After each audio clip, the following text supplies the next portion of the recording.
አንዴ ምን መሰላችሁ አንዳንድ ሰዎች እቃ ሲጠፋባቸው አያቸዋለሁና እና የሚገርማችሁ ነገር ስልካቸው ምናልባት አንዳንድ ሰዎች ሲጠፋ ምን ይላሉ? እኔማ ከዚህ በፊት እንደነበረኝ አይነት ስልክ አልይዝም ይላሉ። ወይ ደግሞ ስልካቸውን ጂቢያቸው የጨመረ ወይ 64 ይሁን ወይ 32 ይሁን ከዛ ከፍ ያለ ነው የሚመርጡት። እና ምን መሰላችሁ እኔ ስለ ስልክ ለማውራት አይደለም። ምናልባት አንዳንድ ነገሩ ጠፍቶባችሁ አንዳንድ ነገር አጣችሁ ሊሆን ይችላል። ግን ሁል ጊዜ እግዚአብሔር ወደ ተሻለ ነገር ነው የሚያቀርባችሁ።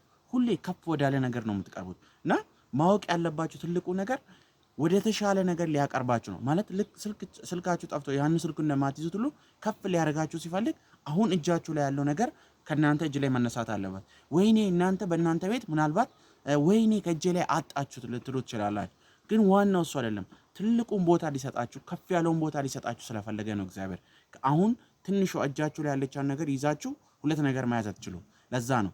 ስለዚህ ያንን ከያዛችሁ በቃ እሱ ነገር ይመቻችኋል እና እግዚአብሔር ከዛ ኮምፎርት ሊያወጣችሁ ሲፈልግ ከእጃችሁ ላይ ያለውን ነገር ያስነሳችኋል። ምክንያቱም ልጅ ጡጦ መጥባቱን ካላቆመ ምግብ መብላት አይፈልግም።